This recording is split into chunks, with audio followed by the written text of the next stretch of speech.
पंजाब हुकूमत का सूबे की सरजमीन से असलहा और स्मगलिंग कल्चर के मुकम्मल खात्मे का ऐलान। वज़ीर आला मरीम नवाज शरीफ की ज़ेर सदारत अमन ओमान से मुतालिक अहम इजलास। पंजाब को असलहे से पाक करने के लिए अहम तरीन फैसले। ड्रोन पुलिसिंग, मरबूत सिक्योरिटी और आर्म्स रेगुलेशन के नए कवानीन मुतारिफ और सूबे भर में मौजूद 10 लाख लाइसेंस याफ्ता असलहे की असर नौ जांच पड़ताल और सख्त स्क्रूटनी का फैसला किया गया। सूबे भर में Punjab surrender of illegal arms act 2025 मुतारिफ करवाया जाएगा, जो 3 मराहिल में यानी असलहे की वापसी, तल्फी और असलहा कवानीन के निफाज पर तवज्जो देगा। पंजाब में गैर कानूनी असलहा 15 दिन के अंदर अंदर वापस और लाइसेंस याफ्ता असलहे की मुकम्मल जांच पड़ताल की जाएगी। पंजाब में कितने असलहे जारी किए गए, इसकी मुकम्मल छानबीन की जाएगी। सूबे में विफाकी असलहा लाइसेंस रखने वालों की भी जांच की जाएगी। इस सिलसिले में पंजाब हुकूमत विफाकी हुकूमत से राब्ता करेगी। पंजाब में सिर्फ पुलिस एहलकार और रजिस्टर्ड सिक्योरिटी गार्ड्स को असलहा रखने की इजाजत होगी। असलहे की स्मगलिंग के खिलाफ आहनी हाथों से निपटा जाएगा और इस जुर्म की सजा 14 साल कैद मुकर्रर कर दी गई है। सालाना असलहा लाइसेंस फीस में 100% इजाफा किया जाएगा ताकि असलहा कल्चर की हौसला शिकनी की जा सके। वज़ीर-ए-आज़म ने शाहीन चौक अंडरपास मंसूबे का संग बुनियाद रख दिया। तकरीब से खिताब करते हुए कहा कि इस्लामाबाद में ट्रैफिक का दबाव कम करने के लिए मुख्तलिफ मंसूबे शुरू किए। आवाम की सहूलियात के लिए मोहसिन नकवी की टीम कोशां है। इस्लामाबाद को मज़ीद खूबसूरत बनाया जाएगा। SCO कॉन्फ्रेंस की तैयारियों से मुतालिक होटल्स और रिहायशी मंसूबे भी ज़रूरी हैं। तरक्याती मंसूबे मुल्की मफाद में जल्द मुकम्मल किए जाएँ। मंसूबों की तकमील के लिए भरपूर ताउन करेंगे। वज़ीर आज़म शहबाज शरीफ ने बिलावल भुट्टो जरदारी से मुलाकात में कई वादों पर अमल न करने का एतराफ़ कर लिया। मुस्लिम लीग और पीपल्स पार्टी में मजबूरी का रिश्ता है। दोनों जमातों के कारकुन एक दूसरे को बर्दाश्त करने को तैयार नहीं। सरदार सलीम हैदर की गवर्नर खैबर पख्तूनख्वा फैसल करीम कुंडी के हमरा प्रेस कॉन्फ्रेंस। कहा 18 माह नून लीग के साथ हुकूमत पीपल्स पार्टी के लिए भयानक ख्वाब था। मजबूरी में बैठना पड़ा। पार्टी को भी नुकसान हुआ, लेकिन हमने मुल्क का नुकसान नहीं होने दिया। पीपल्स पार्टी ने 1 महीने की मोहलत दी। उम्मीद है मामलात बेहतर होंगे। बहुत कुछ करना बाकी है। सिस्टम डीरेल हो जाए तो दूसरा कोई ऑप्शन नहीं है। गवर्नर पंजाब ने कहा कि सुहेल आफरीदी बानी PTI से मिल लेंगे तो कोई आसमान नहीं गिर जाएगा। खैबर पख्तूनख्वा हुकूमत को डंडे से नहीं, सियासी तरीके से अपने हुकूक लेने होंगे। लड़ाई झगड़ों से सूबे के अवाम का नुकसान होगा। सियासी इख्तलाफात अपनी जगह, मगर अवाम के हुकूक के लिए आईनी और कानूनी रास्ता अपनाना वक्त की ज़रूरत है। इस मौके पर गवर्नर खैबर पख्तूनख्वा फैसल करीम कुंडी ने कहा कि गवर्नर हाउस कभी खैबर पख्तूनख्वा की तरक्की में रुकावट नहीं बनेगा। हम अपने सूबे में अमन चाहते हैं।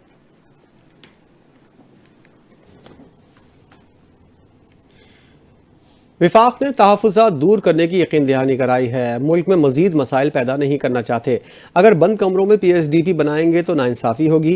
तर्जुमान पीपल्स पार्टी शाज़िया मरी की प्रेस कॉन्फ्रेंस। कहा पोलियो वायरस हमारे बच्चों का बहुत बड़ा दुश्मन है। बदकिस्मती से आज भी पाकिस्तान में पोलियो के केसेस होते हैं। उन्होंने कहा किसान मजबूत होगा तो पाकिस्तान भी मजबूत होगा। ज़राअत को मजबूत करना होगा। अगर किसानों पर तवज्जो ना दी गई तो किसी हुकूमत का नहीं, मुल्क का नुकसान होगा। किसान को मजबूत करेंगे तो मुल्क की मईशत को भी मजबूती होगी। बानी PTI हुकूमत और इस्टेब्लिशमेंट के दरमियान डील तकरीबन तय पा चुकी थी, जिसके तहत बानी की रिहाई भी मुतवक्की थी। ताहम रेंजर्स के वाक़े ने सारा मामला ख़त्म कर दिया।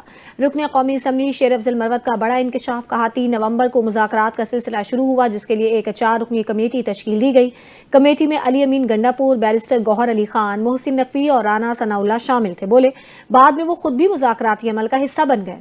मुज़ाकरात के दौरान कई उमूर पर इत्तेफाक राय हो चुका था। इस सिलसिले में वज़ीर दाखिला ने अपना जहाज बैरिस्टर गौहर और बैरिस्टर सैफ के लिए फराहम किया ताकि वो अटक जेल जाकर बानी PTI को मुज़ाकरात की पेशरफ से आगाह कर सकें। शेर अफजल मरवत के बकौल 25 नवंबर को बैरिस्टर गौहर अटक जेल पहुंचे, जहां बानी का एक वीडियो पैगाम रिकॉर्ड किया जाना था। इस पैगाम में बानी ने अपने कारकुनों को हिदायत देनी थी कि वो संजानी में उनके रिहाई तक कयाम करें। उनके मुताबिक बैरिस्टर गौहर से वीडियो बनाने के लिए मोबाइल मांगा गया तो उन्होंने कहा कि मोबाइल जेल में नहीं लाया क्योंकि इजाज़त नहीं है। जेल के एहलकार ने कहा कि ये मेरा मोबाइल है, इस पर वीडियो बना लें, लेकिन बानी ने जेल एहलकार के मोबाइल पर वीडियो बनाने से इनकार करते हुए कहा मुझे शक है कि वीडियो टैंपर न कर दी जाए। फिर फैसला किया गया कि अगले सुबह बैरिस्टर गौहर अपना मोबाइल लाएंगे और पैगाम रिकॉर्ड किया जाएगा। शेर अफजल मरवत ने दावा किया कि उसी रात रेंजर्स का वाकया पेश आया, जिसके बाद तमाम तयशुदा मामलात खत्म हो गए। उनके मुताबिक उस वक्त तक रियासत किसी तसादुम की ख्वाहिशमंद नहीं थी, इसलिए हर किस्म के कॉम्प्रोमाइज पर आ चुकी थी, मगर वाकये के बाद सब कुछ खत्म हो गया। عدالت نے وارنٹ گرفتاری کے باوجود عدم پیشی پر علیمہ خان کا شناختی کارڈ اور پاسپورٹ اور بینک اکاؤنٹ منجمد کرنے کا حکم دے دیا۔ پنڈی کی انسداد دہشت گردی کی عدالت میں 26 نومبر کے احتجاج پر علیمہ خان کے خلاف صادق آباد تھانے میں درج مقدمے کی سماعت ہوئی۔ علیمہ خان عدالت سے جاری وارنٹ گرفتاری کی تعمیل کے باوجود پیش نہ ہوئیں۔ عدالت نے ان کا پاسپورٹ بلاک کرنے کا حکم دیا۔ گورنر اسٹیٹ بینک کو بھی ہدایت کی کہ علیمہ خان کے تمام اکاؤنٹس منجمد کیے جائیں۔ عدالت نے علیمہ خان کی ضامن کی پراپرٹی بحق سرکار ضبط کرنے کا حکم دیا۔ جج امجد علی شاہ نے ریمارکس دیے کہ ملزمہ ہر جگہ موجود ہوتی ہیں، عدالت نہیں آتی، ان کی حاضری پر ہر صورت یقینی بنائی جائے۔ اس کے ساتھ ہی عدالت نے سماعت 27 اکتوبر تک ملتوی کر دی۔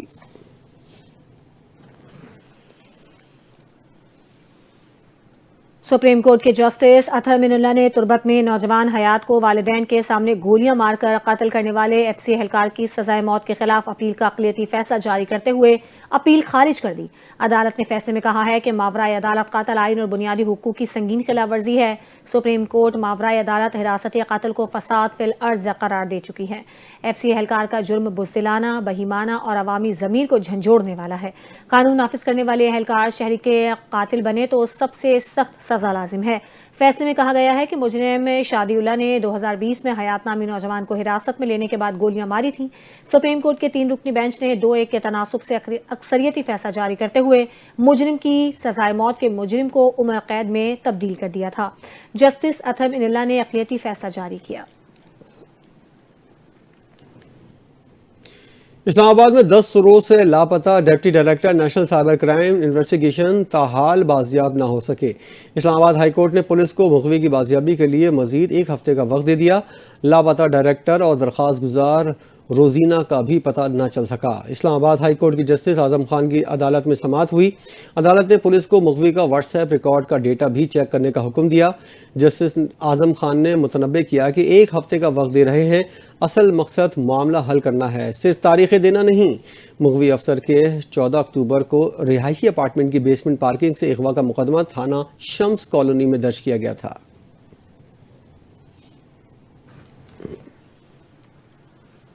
وزیر اعلیٰ پنجاب مریم نواز شریف نے کہا ہے کہ عوام میں ترقی کی ضرورت کا بڑھتا ہوا شعور ایک مثبت رجحان ہے اور پنجاب میں تیز ترین ڈیولپمنٹ کے جدید دور کا آغاز ہو چکا ہے۔ پائیدار ترقی اور مؤثر ابلاغ لوگوں کی زندگیوں میں بہتری لانے کے لیے کلیدی کردار ادا کر رہے ہیں۔ ورلڈ ڈیولپمنٹ انفارمیشن ڈے کے موقع پر پیغام جاری کرتے ہوئے وزیر اعلیٰ پنجاب مریم نواز نے کہا کہ اس دن کو منانے کا مقصد عوام کی زندگیوں میں بہتری لانے کے عزم کی تجدید ہے۔ ورلڈ ڈیولپمنٹ انفارمیشن ڈے عوامی مسائل اور ترقیاتی ضروریات کی اہمیت کو اجاگر کرنے کا دن ہے۔ مریم نواز شریف نے کہا کہ پنجاب میں پہلی مرتبہ 3000 مراکز صحت اور اسپتالوں کی تعمیر، مرمت اور بحالی کا منصوبہ ایک منفرد ریکارڈ ہے، جبکہ مختصر مدت میں 20,000 سے زائد سڑکوں کی تعمیر و مرمت اس عزم کی ناقابل تردید مثال ہے۔ انہوں نے کہا کہ ستھرا پنجاب 1100 الیکٹرو بسز اور اپنی چھت اپنا گھر جیسے منصوبے ترقیاتی ابلاغ کی روشن دلیل ہیں۔ صحت، تعلیم اور جدید مواصلاتی سہولتوں تک عوام کی رسائی یقینی بنا کر ترقی کے اہداف حاصل کیے جا سکتے ہیں۔